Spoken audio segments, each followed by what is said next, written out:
Bismillahirrahmanirrahim. Assalamualaikum warahmatullahi wabarakatuh. Perkenalkan, nama saya Maharani dengan NIM 0320013111. Saya dari Universitas Muhammadiyah Buton. Dalam video ini, saya akan menjelaskan tentang zona ekonomi eksklusif. Sebelum saya membahas lebih lanjut, terlebih dahulu saya akan menjelaskan apa itu pengertian zona ekonomi eksklusif. Zona ekonomi eksklusif adalah zona luasnya 200 mil laut dari garis pantai, yang mana dalam zona tersebut, sebuah negara pantai mempunyai hak atas kekayaan alam di dalamnya, dan berhak menggunakan kebijakan hukumnya, kebebasan bernavigasi, terbang di atasnya, ataupun melakukan penanaman kabel dan pipa. Konsep ZEE telah jauh diletakkan di depan untuk pertama kalinya oleh Kenya pada ASEAN African Legal Constitutive Commit pada tahun 1970, Seabed Commit PBB pada tahun berikutnya. Ketentuan utama dalam konvensi hukum laut yang berkaitan dengan ZEE terdapat dalam bagian kelima konvensi tersebut. Sekitar tahun 1976, ide dari ZEE diterima dengan antusias oleh sebagian besar anggota UNICLOS untuk mengakhiri atau memaksakan konvensi. Penetapan universal wilayah ZEE seluas 200 mil laut akan memberikan setidaknya 36% dari seluruh total area laut.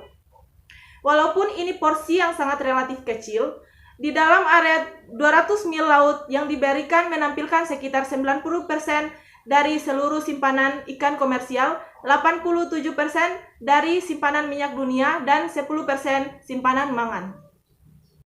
Kemudian, seperti apa cakupan zona ekonomi eksklusif? Di sini, angka yang dikemukakan mengenai lebarnya zona ekonomi eksklusif adalah 200 mil atau 370,4 km. Kelihatannya angka ini tidak menimbulkan kesukaran dan dapat diterima oleh negara-negara berkembang dan negara-negara maju. Sejak dikemukakan gagasan zona ekonomi, angka 200 mil dari garis pantai sudah menjadi pegangan. Sekiranya lebar laut wilayah 200 mil sudah diterima. Seperti kenyataan sekarang ini, sebenarnya lebar zona ekonomi eksklusif adalah 188 mil.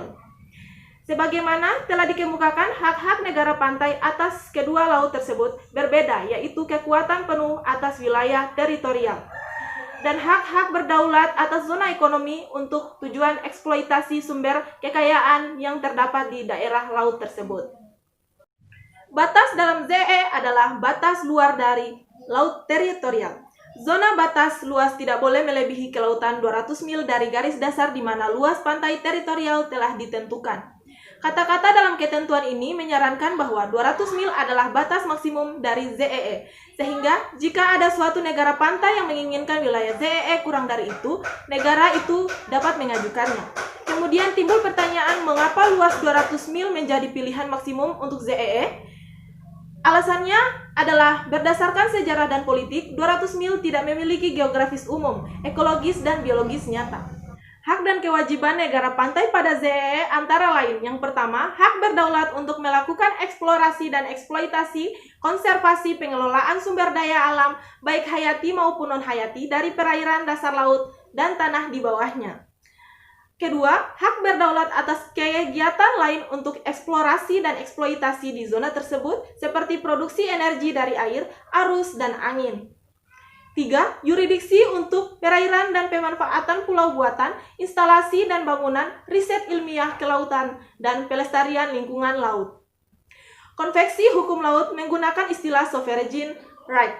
Berdasarkan rezim hak-hak berdaulat ini, negara pantai tidak memiliki kedaulatan. Dalam hal ini, hak-hak berdaulat yang berbeda pada suatu negara di ZEE bersifat residu, karena hanya berlaku terhadap sumber daya hayati yang terkandung dalam zona tersebut dan tidak meliputi perairan dan ruangan udara di atasnya.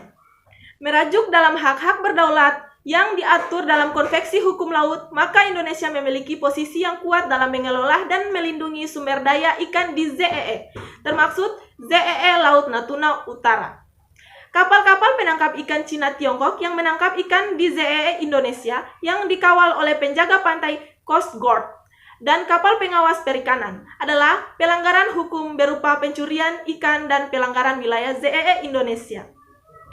Baik, itulah tadi penjelasan saya mengenai materi zona ekonomi eksklusif. Lebih dan kurangnya mohon dimaafkan. Kritik dan saran yang bersifat membangun Sangat saya tunggu. Akhir kata, wabillahi fisabilil haq. Wassalamualaikum warahmatullahi wabarakatuh.